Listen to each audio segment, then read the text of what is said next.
On today's show, can the Cavs recover from Game 1's heartbreaking loss? And will the Warriors switch up their defense on LeBron? Lee joins us from Oakland where he talked to Kyle Korver and got the inside scoop on Nick Young's birthday party.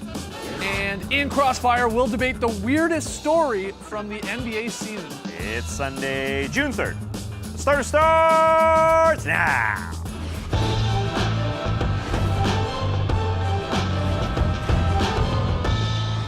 Good evening, Sweet World, and welcome to The Starters, presented by Jack Daniel's Tennessee Honey. Whether you're joining us live right now on NBA TV, watching later on YouTube, listening to the podcast, doesn't matter. We're happy to have you. I'm Jay Skeets, and alongside me, as always, that's Tess Mellis. Happy game day. To his right, that's the bearded one. That's Trey Kirby. Ayo! Ayo! Yes, thanks for joining us for tonight's show. We're going to talk to Lily live from the Oracle. He's getting ready for Game 2 tonight. And Tess and I are going to step into the Crossfire, go head-to-head, debate a few topics. But first, let's start looking ahead to that Game 2. 8 p.m. Eastern on ABC. Dubs up, 1-0. So a few things to watch for, a few questions as we get into this game, guys. And it's got to start with J.R. Smith back in Game 1. He was the story for all the wrong reasons. His offensive rebound, and then running out the clock while thinking Cleveland had the 1-point lead. It's going to go down in history. A demoralizing loss, no doubt. But they did do some nice things throughout that game. So I want to ask you guys, do you think the Cavs can recover from that Game 1, again, demoralizing loss? What do you think? I sure do. If you're asking this question, I think you're kind of questioning their mental toughness. And when your best player is having his best season in year 15, it shows to me they're mentally tough enough to me. I expect on the other side, though, the Warriors to have a much better game because they played it like a feel-out game. Right, definitely. As we sort of expect from LeBron, I thought the Warriors, they're definitely going to get better in Game 2. And the Cavs are a mentally tough team. We've heard their ex-GM, David Griffin, say a billion times that they thrive on adversity, but in Game 1, they definitely didn't. As soon as the JR stuff happened right at the end of regulation, you could tell it's not going to happen in overtime. Yeah. They looked dejected. We heard that their locker room was very somber afterwards, so they've had 2 days. That could be 2 days to be thinking about what they did right in Game 1, which would be great to say, we got LeBron still. He's awesome out in 2 days rest. Or they could spend 2 days saying, oh, we blew it. We had the Warriors on the ropes in Oracle. We could have had the lead. Which is it going to be? Hopefully, it's the former. Hopefully, they're able to say, yeah, we were able to stay close with them without shooting great. We took them out of their rhythm. We played defense. We had them. But if they're sitting there just feeling sorry for themselves, that's bad news. Do you like what you've been hearing from JR and a lot of the Cavs over the last couple of days when the media is talking to them? Like J.R. Smith, he says, and he's asked about this brain fart, a million times here, and he said, quote, I'm glad it happened to me as opposed to anybody else on my team. To be in that situation is tough, and it's not a situation everybody can handle. I like so that brain in the background. I'm glad it happened to me. I mean, it's an interesting look at it. He's saying, look, if this sort of brain fart is going to happen to anybody, I'm your guy. I'm the king of brain farts. Agree. I thought he's done it before, so maybe it's the right attitude. Yeah, he has the ability to forget things, I think is what he's saying, and deal with a lot of the stuff throughout his career. He has the ability to forget, how much time is left and the score, and you're right. Yeah, but the best players, he's led by the best player in the game, have the ability to forget and go and move on. So I think, when you're looking at your best player again, who's overcome everything mentally, he is in tip-top shape. He is at the best. I'm talking about LeBron at the best point of his career right now. So I think if you're JR, you're watching this guy and you're saying, this guy is leading us. He just scored 50. There's no way I can just lay down and say we're just gonna roll over in games 2. Right. So you don't think this will be a Toronto Raptors type situation here? I know I keep doing it every second show here, but you go back to Game 1, the Raptors-Cavs series. The Raptors totally outplayed them. They felt like they should have got that Game 1. It goes to overtime, just like Game 1 of the finals, and the Raptors ultimately lose, and then it was a wrap. It was. I mean, then it ended up being a sweep. You don't think that's going to happen because the Raptors don't have LeBron James and some of these other vets? The Raptors are who we thought they were. Okay. The Cavs are who we think they are. They're good. Okay. I don't think they're going anywhere. I don't know, but you bring up the overtime part, and I think that's sort of overlooked with all the crazy stuff that was going on in that game. They couldn't recover, I guess is what I'm getting at. In overtime. Yeah. It's 0-0 when you start overtime, and they got punked. I mean, the Warriors came out, scored the first 9, and then they were trying to play catch-up, and you couldn't do it. Yeah, but I think you just got to focus on the fact that we still got LeBron in our locker room. Yeah. 2 days rest this playoffs. He's put up 45 points and 11 rebounds in 2 different games. It's pretty impressive. You have to just hope that having LeBron is enough motivation to be able to be your best in game. Yeah, well, you bring up LeBron. Let's talk about him. Despite the loss, he was incredible. He was absolutely incredible in Game 1. He scored 51 points. He grabbed 8 boards. He had 8 assists. His scoring total was the most in an NBA Finals game since 1993, the most ever in a losing cause. Yesterday, Steve Kerr said the Warriors, they didn't make LeBron work hard enough. So my question for you here, do you think the Warriors should change their defense? How they played LeBron in that game one? Well, they already made one personnel move during game one because LeBron was killing David West. Kevon Looney started at center. David West was his backup. And in the second half, JaVale McGee started, and David West was gone because Kevon Looney backed him up. David West probably just doesn't work in this series when you're driving to the hoop that much. That being said, they adjusted a little bit throughout this game as well. I thought beginning of the game, they kind of just let LeBron shoot jumpers. And they were focusing on taking everyone else away. LeBron was playing one-on-one up top, and he has the confidence to stroke it. In the second half was a little bit different. They said, all right, we're getting the ball out of his hands to some degree. And, the other guys didn't come through. So do they change? It's tough because you might say, well, these guys were 6 for 20, the supporting cast shooting the three ball overall, because they weren't touching it a lot in the first half, because we were just saying, all right, LeBron, you go one-on-one, hit your jumpers. And he was. That being said, LeBron was still so tough at the end of the game, and maybe that was because he had that energy to just, he had to just sort of shoot jumpers the first half, a lot of it, and go by one guy. And then you saw in the fourth quarter, although he was gassed and played a lot of minutes, he was still going through everybody when he drove. Those drives were really, really impressive down the stretch. So I think you kind of just take the same tack and just hope that his jumper isn't off and he doesn't shoot 60% and hit and score 50 points. And yeah, he might have some of this at the end of the game, but just hope that the other guys don't get hot. And I think that's what it comes down to. It's nice that when those other guys don't touch the ball. I think they're going to sort of take the same tack with that second guy showing up a little bit more earlier in the first half, because he can get by his guy anytime. Well, what do you think? That's the big thing is I don't think they're going to change much because it doesn't really matter. If Andre Iguodala is not playing, they're going to be able to play the same defense. LeBron is going to be able to do whatever he wants. If they were switching, he was getting the switch he wanted. If they were trying not to switch, he would tease it out, and they would screen a bunch of times, and then a guy would leave, and suddenly a man that's open has the ball. LeBron is just going to be incredible the way he is. The Warriors just need to play a little bit harder, a little bit smarter, and they need to talk a little bit more. There are multiple clips you can find where, two guys are coming up to screen. It looks like they're going to switch. Should we do it? Should we do it? And then no, somebody's open. The Cavs missed a lot of those during game one. Will they miss in game two? Maybe. It's another road game. They've been better at home, no doubt about it, but I don't know that the Warriors can do much besides be better than they were in game one. Yeah, I don't switch up anything defensively. I don't think LeBron is the type of guy that really wants to go out and score 50 or 60 points either. He wants to be the playmaker. He wants to fire those cross-court passes to guys in the corners for threes and stuff like that. That's him. That's his MO. Make him a scorer. Try and make him a scorer. And he can score, we know that, but I'll live with a LeBron 3 or jumper any day of the week instead of him at least trying to get into the side, get to the line, and set up threes. And his teammates need to be better. They shot 3 of 17 off direct passes from 3 that LeBron set up. They have to just shoot a bigger percentage because a lot of those are open looks because LeBron draws all those eyeballs. All right, moving on here. What can the Warriors do, you think, to improve in this game? Because it took overtime. They got it done in the end, but is there something specific you think they can improve on? Well, play harder on the defensive end, but they are supposed to be a very good team defensively, and part of playing defense is getting the defensive rebound. It's as simple as that. You just have to be able to fight and box out and get those boards. The Cavs had 19 offensive rebounds that led to 21 second chance points. Huge, yeah. It's a huge number. 21 points in a finals game just can't happen, and it was just being smarter about getting your body down. And part of it is, so many eyes on LeBron, so many switches as the Cavs were smart to do off the ball. Guys were just watching Love dance and everybody else dance, so they kind of take their eyes off their guy. They're rotating and not boxing out. That was a big problem. Just got to do that. Yeah.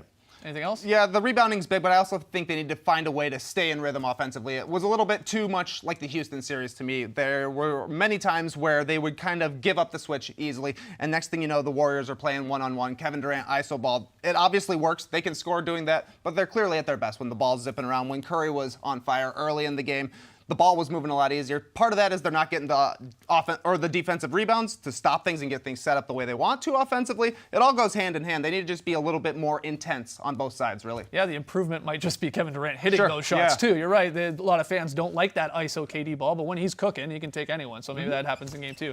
It was a disappointing game for him, is what I'm getting at here. Which is crazy because he has 26. I know, but it was. Especially defensively too, as we talked about, giving up the rebound to JR in the first place. It should have never happened, right? It just just feels like they default to ISOing a little too quickly. Yeah. Give it another 4 seconds, see what pops up. Keep it moving. All right, let's hear from you guys what to watch as you head into Game 2 tonight. Let us know on Twitter, #TheStarters. Got to take a break.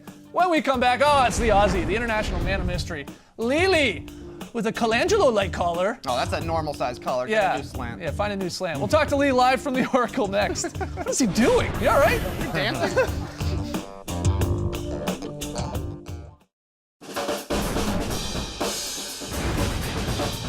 The Starters is brought to you by Jack Daniel's Tennessee Honey, official partner of the NBA.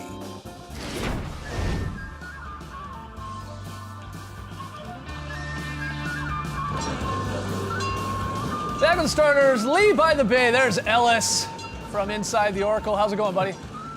Pretty good, thanks, guys. How's it going back there? Oh, it's fantastic. Splendid. We're super pumped to be working on Sunday. Look, we've talked to you in great detail, Lee, or we have, I should say, about Cleveland, giving away Game 1, especially down the stretch. I'm interested to hear this from your side of things. You've been around the Cavs for the last couple days. I'm sure you've seen a lot of questions asked about this. How are they dealing with J.R. Smith's, in particular, his blunder late? Overall, not too bad at all. I mean, obviously at the shoot-around yesterday, you sort of wondered if people were going to be, sort of down or bummed out almost about it, but the Cavs really weren't. They had sort of just flushed it down the toilet, as Kobe Bryant tweeted. The best thing they should do. Is that Kenny behind me? I think Kenny was causing some trouble there, yeah. Hey, get over there, Kenny. Stop trying to get in on the starters, man. But anyway, I managed to speak to Kyle Korver, and I asked him how the team is rallying around J.R. Smith, because he's the one, obviously, who's been given a lot of the blame, even though we know that teams win together and they lose together. So I asked Kyle about that. It's like one of the best thing about sports, especially team sports, is it's never on one person. And I think we've all in our own way reached out to him and tried to express that. I think ultimately we all know, and JR knows that if we're going to win this series, we need him to be playing well, and we'll forget about that, the last minute there. But I think he's going to bounce back. I think he's going to have a great game too, and a great series the rest of the way. And as you know, with Kyle Korver, he is one of my favourite players in the league. So there was one more question I simply had to ask him. Well, if you ever need a shooting buddy, someone to come out there and rain a few threes with you, I'm always available. You're always there. I know that. I know that about you. You seem to have forgotten my number, though. You haven't texted me, is it? I've been busy. All right, well, I'll let you off this time, okay? Thanks a lot. Oh, he gave you the classic shoulder tap, like, yeah, sorry, buddy, yeah, I'll get to it. Yeah, no, exactly. I mean, you got to ask the question, though, because you never know. Sometimes at the end of shoot-around, they're getting a few extra shots up, and I thought, I'm always there. I'm always ready, just in case. Yeah, of course you are, Maybe buddy. he got a new phone, just forgot your number. You got to ask. You gotta ask. Good stuff. Stay on top of it. All right, Lee, one of my favorite things already coming out of these finals is your budding friendship with Nick Young, Swaggy P.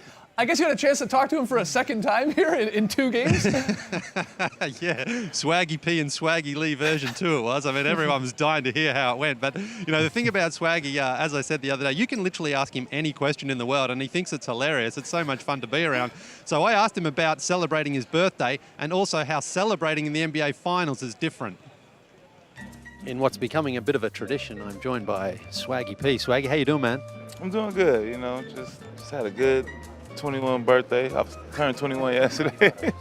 Well, that's right. Last time I spoke to you, you were a year younger. So what did you do to celebrate yesterday? I got a chance to do a little bit of everything, just Swaggy's tradition. I hung out with some kids, did a couple dance moves, went bowling, and then we topped it off with a little night gathering, it was pretty fun. Early night, though, I'm guessing, was it? Yeah, kind of. Well, last time I spoke to you, it was before Game 1. And, you said you were a little bit nervous. So tell us about that Game 1 experience for the finals for Nick Young. Oh, it was a little nervous. I was a little nervous beforehand, but once coming into the game, I was more excited than anything, and I'm glad we're talking because, it was good luck. We talked last time, we got a win, so hopefully we keep this thing going, make it a little show. Well, not only that, though, you came in, you made a bucket. How did it feel to see that first one go down? Oh, it feels good, to just be a part of the finals, get a shot, make a shot in the finals and be a part of it. I'm still a little disappointed, though. There wasn't much of a celebration. I was expecting, something else. Were you saving that for a three-pointer? Yeah, I got to hit a three. I'm more of a celebration type guy off a three-pointer, two-pointers and dunks and like layups don't excite me as much, you know. So The other thing we spoke about was you wanted Kobe to come into your dream. Yeah. Did that happen? Not yet. You know, it's kind of interesting. You know, I had a couple dreams, but Kobe wasn't one of them. You know. Can you fill us in on what the dreams were? It's a mystery still. I still got to give them out, but yeah, it was like a party. You know, everybody was there from Wayne Brady to Will Smith to Joe Dumars. What a collection, man. What is going on in there, man? All right, Nick, thanks very much for your time, man. Good luck tomorrow night. Yeah, he's so much fun, Nick Young, and I think I'm a bit of a good luck charm for him. So if the Warriors go on to win this series, I'm hopeful I might get a ring out of this. Yeah, it's possible. You got to stop asking Kyle Korver if you can shoot three-pointers with him, and you should have asked Nick Young if you could have went to his birthday party. I think he would have said yeah. I know. I'm going to have to save that, I think, for the next time I see him. I'm going to go hang out with him. It's great. I could watch you two talk all day long. All right, Lee, before we let you go here and get ready for game 2, we got to give you a challenge. You were sort of successful with your game 1 dancing with the security guard doing the Curry dance, but this one we want you to do something you've done before, and that is to take a selfie with a celebrity. You've had success a couple years ago, right? It was with Chris Tucker. Okay. No offense to Chris Tucker, I think you can go bigger and better. All right. Oh, all right. Yeah, Chris Tucker's a celebrity, no doubt, but let's Okay. take it to the next level if you can. All right. What happens if Chris Tucker's here? Can I go and double up on that one? Oh, I knew you were going to ask that. That'll do. Yeah, okay. Do the classic that'll do, Lee. Whatever you got to do. Yeah. Find a celebrity, take a selfie. All right. Hey, Chris, remember a couple of years ago we took a photo? Can I do it again? Yep, great, perfect, sweet. All right, Lee. Good luck with your challenge and enjoy game 2 tonight in the Oracle there. We'll talk to you. We'll see you back here, actually, on Monday. All right, up next, Taz and I step into the crossfire to debate the weirdest story of the season. Don't go anywhere.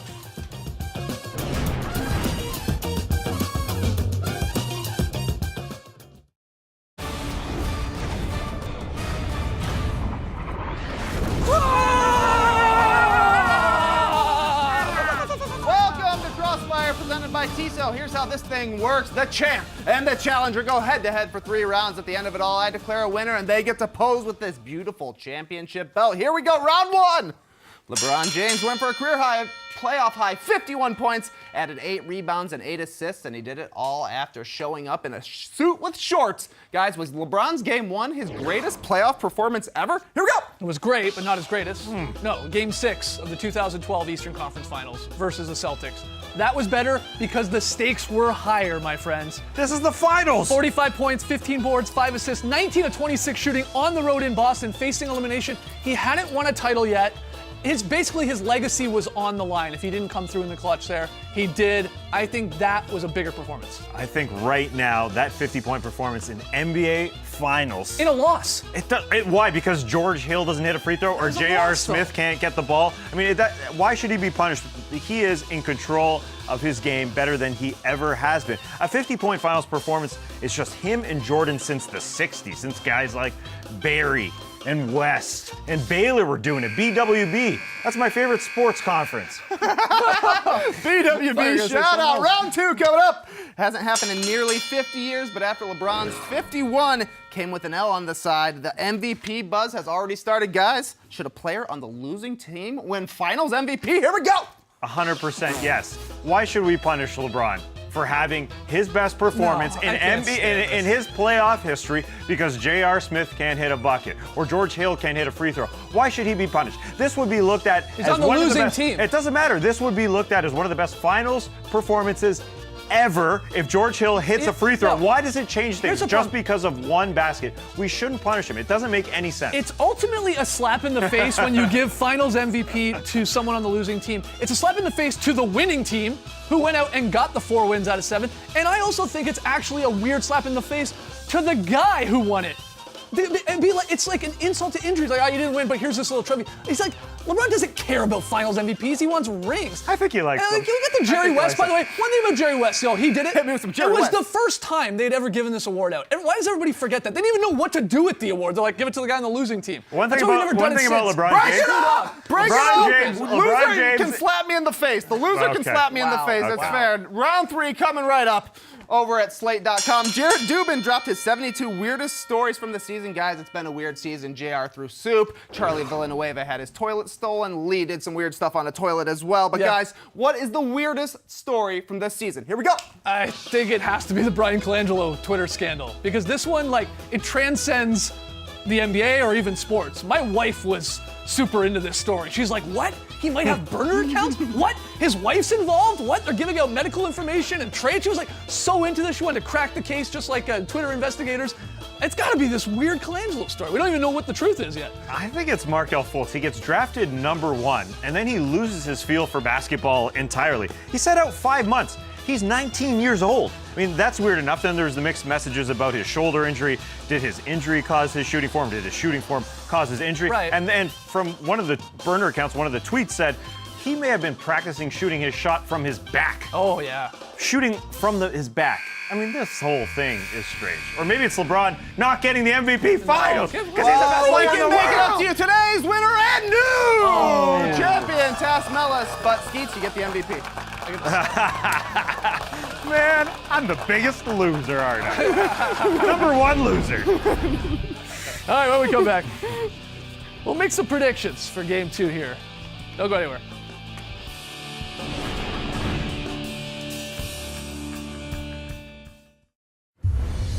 The film room has always been a tool used to measure and fine-tune a player's craft. He stepped up and took over. He said, here's what I can do, and then went out and did it. NBA Finals Film Room, presented by YouTube TV. Tomorrow at 9 p.m. Eastern on NBA TV.